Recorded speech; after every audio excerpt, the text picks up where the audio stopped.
তাফসীর মাহফিল CHP।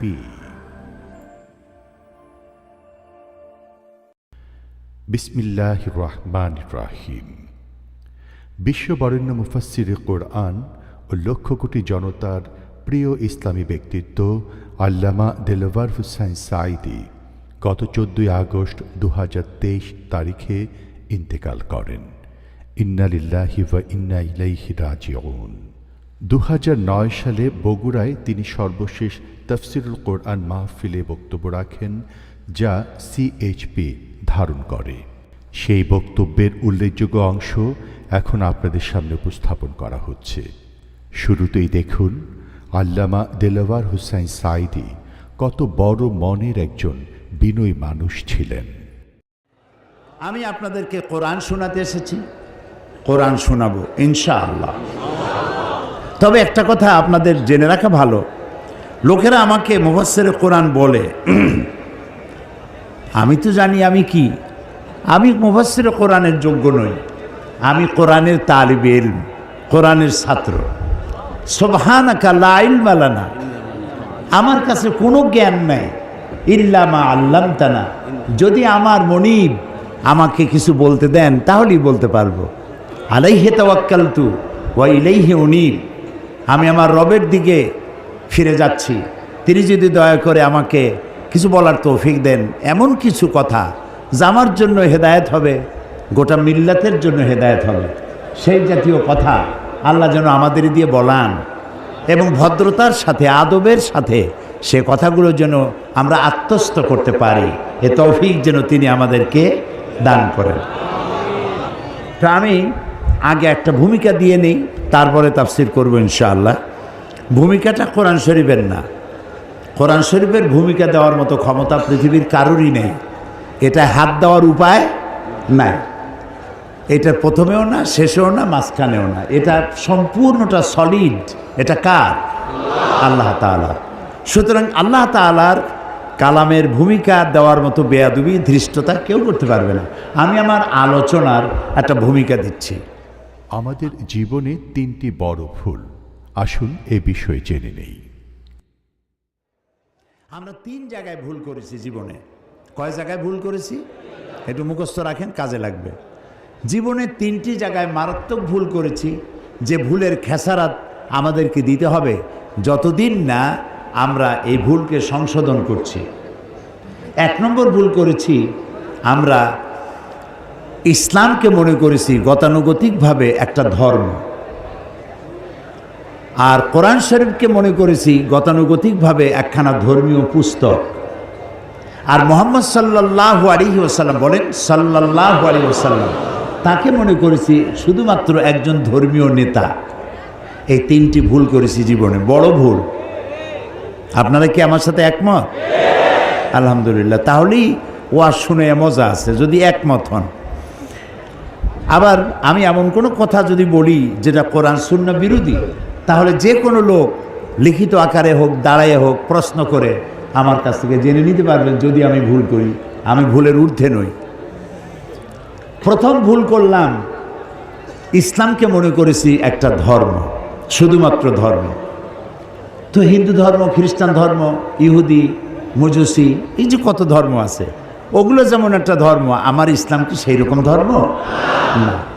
ওদের ধর্ম কিছু পূজা পার্বণ, এই কিছু দেবদেবতা, দেব দেবী ইত্যাদির ঘটনাবলী এগুলি আছে, কিছু গল্প কাহিনী আছে। সে যে ধর্মগ্রন্থ বলেন, আমি কিছু পড়াশোনা করেছি, বেদ, বাইবেল, ত্রিপিটক, তারপরে মহাভারত, পুরাণ, উপনিষদ কিছু পড়ছি। তো ওটা আমি এই বেদ, বাইবেল, সমস্ত ধর্মগ্রন্থকে আমরা শ্রদ্ধা করি। আমরা প্রত্যেকটা উপাসনালয়কে শ্রদ্ধা করি, সেটা মন্দির হোক, সেটা প্যাগোডা হোক, সেটা গির্জা হোক, সেটা গুরুদুয়ারা হোক, সমস্ত উপাসনালয়কে সম্মান করি, সমস্ত ধর্মীয় পুস্তককে সম্মান করি, সমস্ত জাতিকে সম্মান করি। আলহামদুলিল্লাহ বলি, আলহামদুলিল্লাহ। যেহেতু ইসলাম হচ্ছে মহাসাগর, উদার, মহাসাগরের মতো উদার, মহাকাশের মতো উদার। সুবহানাল্লাহ। পাগলেরা তারা বলে ইসলাম হলো মৌলুদবাদ, সাম্প্রদায়িক, হাবিজাবি, এইসব কথা বলে। এগুলো কি? পাগল না মাথা গোল আল্লাহ জানে। তো প্রথম কথা হচ্ছে যে ইসলাম গতানুগতিক কোনো ধর্মের নাম নয়, এটি একটি পূর্ণাঙ্গ জীবন ব্যবস্থা, কমপ্লিট কোড অফ লাইফ, পূর্ণাঙ্গ জীবন ব্যবস্থা। ইসলাম মানুষের জীবনের কোনো খণ্ডিত অংশকে শাসন করে না, নিয়ন্ত্রণ করে না, গোটা জিন্দিগিটাকেই নিয়ন্ত্রণ করে। সুবহানাল্লাহ বলেন। তাহলেই আমি মুসলমান। একটা দৃষ্টান্ত দেই, গরু আছে না বগুড়ায়? গরুরে যদি না বাঁধেন তাহলে গরু তো চেনে না যে আপনার জমিন কোনটা আর অন্যের জমিন কোনটা। সে নিজেরটাও খাবে, মালিকেরটা, অন্যেরটাও খাবে, ঠিক না? বোঝে না বলেই তো আপনি দড়ি দিয়ে বাঁধেন। দড়ি দিয়ে বাঁধতে থইলে সে তার নির্দিষ্ট এরিয়ার দড়ি যদ্দূর যাবে অদ্দূর খাবে, এর বাইরে যাবে না। আল্লাহ তাআলা গরুর থেকে মানুষকে সম্মান দিয়েছেন, মর্যাদা দিয়েছেন, সেই জন্য প্রকাশ্য কোনো দড়ি দিয়ে বাঁধেন নেই। আল্লাহ তাআলা একটা অদৃশ্য দড়ি দিয়ে বাঁধছেন, সেই দড়িটার নাম হলো ঈমান। সেই দড়িটার নাম কি? ঈমান। লা ইলাহা ইল্লাল্লাহু মুহাম্মাদুর রাসূলুল্লাহ। পড়েন লা ইলাহা ইল্লাল্লাহ, লা ইলাহা ইল্লাল্লাহ, লা ইলাহা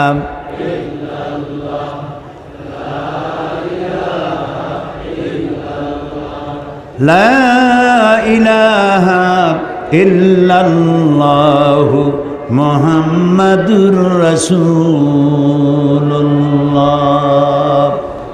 এ হলো কলেমার ঈমানের রশি, এটা একটা দড়ি, ঈমানের রশি। এই ঈমানের রশি কলেমা যে পড়লো আর বিশ্বাস করলো, তার গলায় আর হাতে আল্লাহ লাগাই দিলেন। লাগাই দিয়ে বললেন এইটা হলো মদ, এইটা হলো জেনা, এটা হলো সুদ, এটা হলো ঘুষ, এটা হলো আইল ঠেলা, এটা হলো ওজনে কম দেওয়া, ওইটা হলো খাদ্যে ভেজাল দেওয়া। তিলকা হুদুদুল্লাহ, এই হলো আল্লাহর বর্ডার। সুবহানাল্লাহ, সুবহানাল্লাহ। এই হচ্ছে আল্লাহর বর্ডার। ফালা তাকরাবুহা, খবরদার এই বর্ডার ক্রস করা তো দূরের কথা, এর বাইরেও যেও না, এটার কাছেও যেও না। সুবহানাল্লাহ, সুবহানাল্লাহ বলেন। তো ঈমানের রশি দিয়ে আমাকে বাঁধা হয়েছে আর আমার জীবনটাকে নিয়ন্ত্রণ করেছে ইসলাম। আমি ইসলামের কোনো খণ্ডিত অংশকে মানতে পারি না। নামাজ, রোজা, হজ, যাকাত করব কোরআনের কথা মতো, আর বাকি জীবনের বিস্তীর্ণ অঙ্গন ছেড়ে দেব নফসের উপরে, অন্য কারো উপরে। এটা আর যাই হোক মুসলমান হইতে পারবে না, এটার নাম ইসলাম নয়। বুঝে আসছে কথা? তাহলে ইসলাম গতানুগতিকভাবে অন্যান্য ধর্মের মতো একটি ধর্ম নয়, এটি পূর্ণাঙ্গ জীবন ব্যবস্থা। গেল এক। 2 নম্বরে এই কোরআন, একে মনে করেছি ইবাদতের কিতাব। এখানে নামাজ আছে, রোজা আছে, হজ আছে, যাকাত আছে, এটা ইবাদতের কিতাব। আচ্ছা ভাই, আপনার কমন সেন্সকে জিজ্ঞেস করুন, আপনার সাধারণ জ্ঞানকে জিজ্ঞেস করুন। শুধু যদি নামাজ, রোজা, হজ, যাকাতের কথা হয় তাহলে তো এক পারা নাজিল করলেই হইতো। বলেন আপনারা, এক পারায় হইতো না? সেই তো বেশি, টু মাচ, নামাজ, রোজা, হজ, যাকাত। কিন্তু 30 পারা নাজিল হইল কোরআন শরীফ। যেখানে এক পারা নাজিল করলে হইতো সেখানে 30 পারা আল্লাহ নাজিল করলেন। তাহলে কোরআন শরীফটা আছে কি সেটা তো আমাকে বুঝতে হবে। এটা বেদ না, এটা বাইবেল না, এটা ত্রিপিটক না, এটা জিন্দাবিস্তা না, এটা কোরআন। এটা কি বলে? এটা হচ্ছে কোরআন। এর মধ্যে সব আছে যা অন্যদের কাছে নাই। অন্যরা, আমি আগেই বলেছি, আমি কিন্তু কোনো ধর্মকে, কোনো ধর্ম পুস্তককে কখনো খাটো চোখে দেখি না, জীবনেও দেখিনি, আজও দেখব না, ভবিষ্যতেও দেখব না। আমি তাদেরকে সম্মান করি। কিন্তু আপনারা পড়াশোনা করেন, আপনারা দেখেন বেদ সম্পর্কে কথা আছে যে ব্রাহ্মণরা ছাড়া বেদ যদি লোয়ার কাস্ট, বর্ণশ্রেণীর হিন্দুরা যদি স্পর্শ করে 14 গোষ্ঠী নরকে যাবে। কিন্তু কোরআন শরীফ সম্পর্কে কি এই কথা আছে যে হুজুররা, মৌলানা আলমগীর সাহেব আর সভাপতি সাহেব, এই যে মৌলানা যারা আছে ওনারা ছাড়া সাধারণ মানুষে কোরআন ধরলে হাবিয়া দুজকে যাবে? আছে এরকম কথা? নাই। আল্লাহ তাআলা এটাকে বানাইছেন হুদান লিন্নাস, মানব গোষ্ঠীর জন্য হেদায়েতের কিতাব। সুবহানাল্লাহ। কাজে এটা, এর মধ্যে আল্লাহ সব বলেছেন। আমাদের কপাল খারাপ যার জন্য আমরা এটা পড়ি নেই, যদিও পড়েছি শুদ্ধ হয়নি, অশুদ্ধ তেলাওয়াত করেছি, পড়তেও জানি না, তেলাওয়াত তো জানিই না, বোঝা তো দূরের কথা। এই যে হাজারো হাজার মানুষ এখানে, আমি যদি জিজ্ঞেস করি কোরআনে কারীমকে বিশুদ্ধভাবে তেলাওয়াত করতে পারেন কয়জন, যদি হাত তুলতে বলি তাহলে হাত কি বেশি উঠবে না কম উঠবে? আচ্ছা, তারপরে যদি বলি বিশুদ্ধ তেলাওয়াত কিছু জানলেন, কোরআন শরীফ বোঝেন কয়জনে, সূরা ফাতিহা কয়জনে বোঝেন, সামি আল্লাহু লিমান হামিদার অর্থ কয়জনে জানেন, সূরা কাউসার, সূরা মাউন, সূরা ইখলাস, সূরা কাফিরুন, এই যে নামাজগুলো ছোট ছোট সূরা দিয়ে পড়েন, এই সূরা বোঝেন কয়জনে? যদি হাত উঁচু করতে বলি হাত কি বেশি উঠবে না কম উঠবে? আরও কম উঠবে। সেই জন্য আপনাদেরকে কষ্ট করে হাত উঠাইতে বললাম না, স্মরণ করবে আপনাদের। তাহলে কোরআন শরীফের সাথে আমাদের সম্পর্ক আসলে নাই, এটা ঠিক কিনা? বলেন ঠিক কিনা? কোরআন শরীফের সাথে সম্পর্ক হয় কখন? যখন আমাদের কেউ মারা যায়। মরে গেলে একটু কান খুলে শোনেন, মরলে পরে আমি জানি না বগুড়ার অবস্থা কি, আমার পিরোজপুর, এই বরিশাল বিভিন্ন এলাকায় দেখছি মানুষ মরে গেলে তখন হেফজখানা থেকে কিছু হাফেজ, কিছু মৌলানা মৌলবী দাওয়াত দেয়, মরালার সামনে নিয়ে ওইখানে বসে তেলাওয়াত করে। বগুড়ায় কি করে? হ্যাঁ, করে করে। আচ্ছা, এবার আপনি আপনার বিবেককে জিজ্ঞেস করুন, লোকটা তো মারা গেছে, লোকটা কি করছে? সে কি শুনতেছে? তো সে যখন শুনছে না, তখন তারে মরা মানুষটারে কোরআন শুনে লাভ কি? আহারে আহারে কপাল, আহারে কপাল। মরা মানুষকে কোরআন শোনায় লাভ নাই। আল্লাহর নবী বলেছেন, মুমূর্ষ ব্যক্তির কাছে বসে কেউ যদি সূরা ইয়াসিন তেলাওয়াত করে, তাহলে আল্লাহ রাব্বুল আলামিন মুমূর্ষ ব্যক্তির মৃত্যুর আযাবকে কমাইয়া দিবে।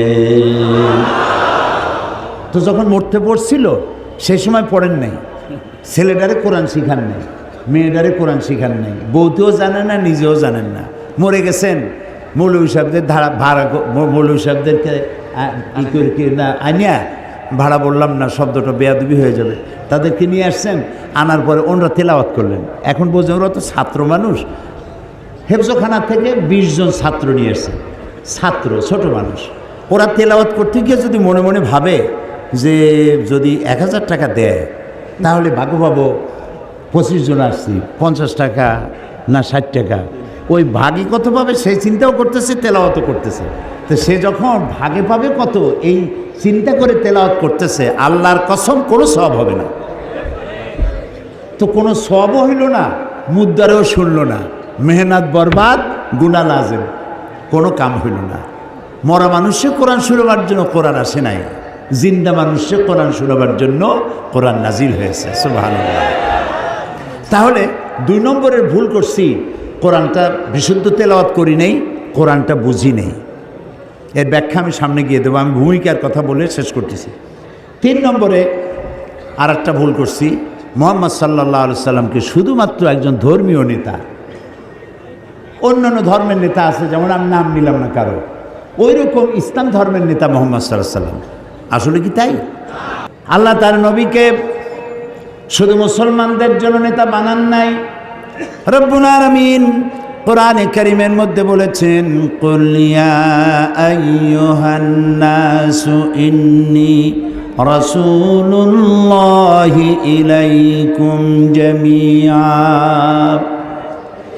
আল্লাহ রব্বুল আলামিন বলেন, নবী আপনি ঘোষণা করুন, আমি আল্লাহর পক্ষ থেকে তামাম পৃথিবীর সব মানুষের জন্য রসুল হয়ে এসেছি। মুহাম্মদ সাল্লাল্লাহু আলাইহি ওয়াসাল্লাম বিশ্ব নবী। তিনি কি নবী? তিনি মানবতার নবী, মানবতার বিশ্বস্ত বন্ধু, মানবতার মহান শিক্ষক।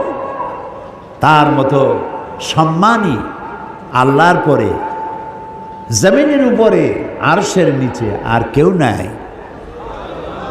ভালো করে কোন সুবহানাল্লাহ।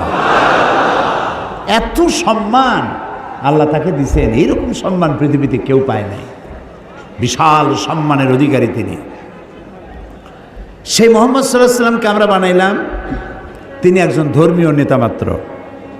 তিনি শুধু ধর্মীয় নেতা নন, পৃথিবীর সাদা এবং কালো মানুষের ব্যবধান দূর করছেন তিনি। তিনি নারীর অধিকার দিয়েছেন, শিশুর অধিকার দিয়েছেন, শ্রমের মর্যাদা দিয়েছেন।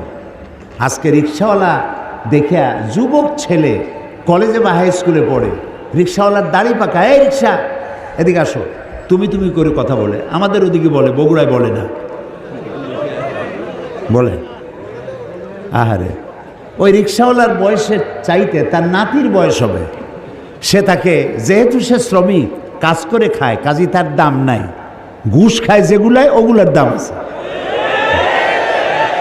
রিক্সাওয়ালার পয়সার চাইতে হালাল পয়সা কার আছে আমার তো জানা নেই।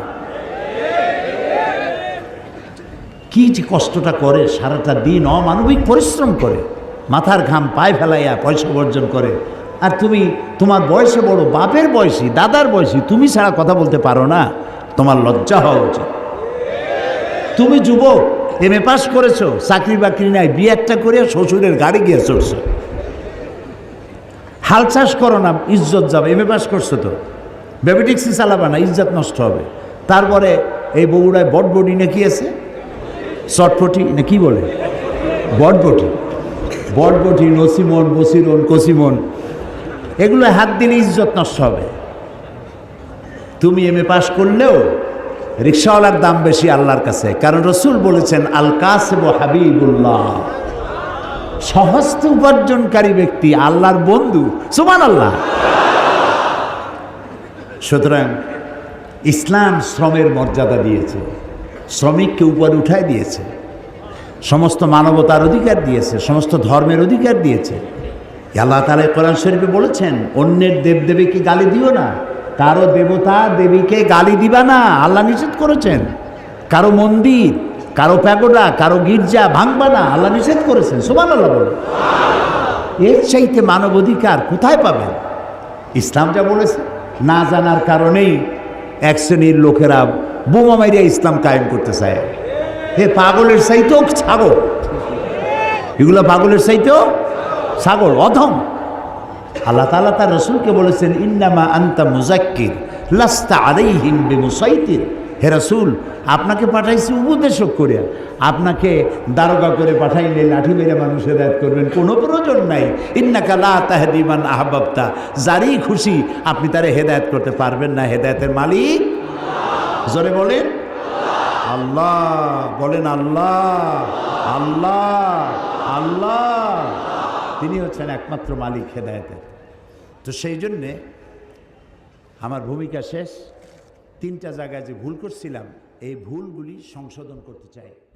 হাদিস না জেনে শুধু কোরআন পড়া প্রসঙ্গে আল্লামা সাঈদী বলছেন, কোরআনটারে বুঝতে হবে। এখানেও একটা সমস্যা আছে। এক শ্রেণীর লোকেরা বলে কি, যে কোরআন আমরা বুঝবো না, কোরআন আলেমদের কাম, আমরা এটা বুঝবই না। কোরআন ভুল যদি পড়ি আর ভুল অর্থ করি, জাহান্নাম ছাড়া কোনো রাস্তা নেই, এগুলো মৌলবীদের গাড়ি উঠায় দাও, আসো আমরা হাদিস পড়ি। আচ্ছা ভাই, হাদিস হচ্ছে কোরআনের ব্যাখ্যা। হাদিস কোরআনের কি ব্যাখ্যা?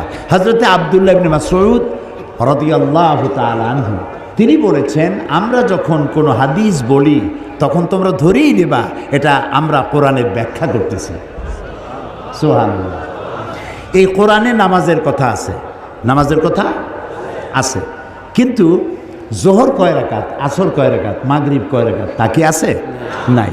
এ কোরআনে যাকাতের কথা আছে, কিন্তু সোনা কতটুক হলে, রূপা কতটুক হলে, দান কতটা হলে, গরু কতটা হলে দিতে হবে, তা কি আছে এখানে? এখানে হজের কথা আছে, কিন্তু কয়বার তওয়াফ করবেন, রমি হেজার কিভাবে করবেন, সাফা মারোয় গিয়ে কি করবেন, উকুফে আরাফা কিভাবে করবেন, তা কি আছে কোরআন শরীফে? নাই। কাজী ব্যাখ্যায় আপনি কখন যাবেন? যখন আসলটা পড়বেন। আপনার কাছে আসলের খোঁজ নাই, আপনি ব্যাখ্যা নিয়ে লাভালাভি করতেছেন, কি আশ্চর্য কথা! এই আক্কলের উপর আল্লাহ হেদায়েত করুন, বলেন আমিন। আপনি হাদিসের কাছে যাবেন তো কোরআন পড়িয়া তারপরে যাবেন হাদিসের কাছে। আর আপনি যদি বলেন যে কোরআন আমরা বুঝবো না, কোরআন কঠিন, তাহলে আপনি শয়তানের একটা ওয়াসওয়াসায় পড়েছেন। যেখানে আল্লাহ বলছেন আমি সহজ করেছি, কে বলেছে? আল্লাহ। বলেন আরো জোরে কোন? আল্লাহ রাব্বুল আলামিন সূরা কামারের ভিতরে একই কথা 4 বার উচ্চারণ করেছেন। আল্লাহ রাব্বুল আলামিন বলেছেন ওয়ালাকাদ ইয়াসসারনাল কুরআনা লিযিকরি ফাহাল মিন মুদ্দাকির। আমি আল্লাহ রাব্বুল আলামিন অবশ্যই কোরআনকে বোঝার জন্য আমি আল্লাহ সহজ করে দিয়েছি। আছে কি কেউ এর থেকে উপদেশ গ্রহণ করার? আল্লাহ বলছেন আমি করছি সহজ, আর আমরা কপাল পোড়া আমরা বলছি কোরআন খুব কঠিন, বুঝবো না, চলো যে আমরা হাদিস পড়ি। আশ্চর্য কথা। এই জন্য কোরআন শরীফ পড়ার সময় বিসমিল্লাহ পড়া বাধ্যতামূলক নয়। কোরআন শরীফ পড়ার সময় বিসমিল্লাহ পড়া বাধ্যতামূলক নয়, কিন্তু আউযু বিল্লাহি মিনাশ শাইতানির রাজিম পড়া বাধ্যতামূলক। ওয়াইজা কারাআতাল কুরআনা ফাস্তাইজ বিল্লাহি মিনাশ শাইতানির রাজিম। যদিও প্রত্যেকটা সূরা শুরু হয়েছে বিসমিল্লাহ দিয়ে। কোরআন শরীফের সূরা সংখ্যা কত? 114। প্রত্যেকটা সূরায় আছে, একটা সূরায় নাই বিসমিল্লাহ। ওটা কোনটা? সূরা তাওবা। তো 114টা সূরার 113টা সূরায় বিসমিল্লাহ আছে, একটাই নাই। সেই অভাব আল্লাহ পূর্ণ করেছেন সূরা আন-নামলে। শুরুতে আর ভেতরে 2 বার বিসমিল্লাহ কইয়া 114 পুরো করে দিয়েছেন। তো বিসমিল্লাহ পড়া বাধ্যতামূলক নয়, কিন্তু আল্লাহ তাআলা বলছেন ওয়াইজা কারাআতাল কুরআনা, যখন তোমরা কোরআন শরীফ পড়বে ফাস্তাইজ বিল্লাহ। ফাস্তাইজ আমরের সিগা, হুকুম, আল্লাহ অর্ডার করছেন শয়তানের ওয়াসওয়াসা থেকে পানাহ চেয়ে নাও। আপনি যদি আউযু বিল্লাহ ছাড়া কোরআন পড়েন ওয়াজিব তরকের গুনাহ হবে। এটা আল্লাহ এত কড়া হুকুম দিলেন কেন? এই জন্য দিয়েছেন শয়তান তোমার কোরআন থেকে দূরে সরায় দেবে। শয়তান তোমার কোরআন বুঝতে দেবে না। এই জন্য তো মানুষ কোরআন বোঝে না। শয়তানে কয় যে এ কোরআন বুঝবা না। কে কয়? শয়তানে কয় কোরআন বুঝবা না। সেই জন্য কোরআনে চুমা দেয়, মাথায় লাগায়, বুকে লাগায়। আচ্ছা, কোরআন বুকে লাগানো চুমা দেওয়া মোটেই নিষেধ নাই। আমি কোরআনে চুমা দেবো না, দেবো কিসে? কোরআনেই চুমা দেবো, এটা মাথায় রাখবো, বুকে লাগাবো। কিন্তু চুমা দেওয়াই কি সব না। এখন আমাদের কপালটা ফুটছে না।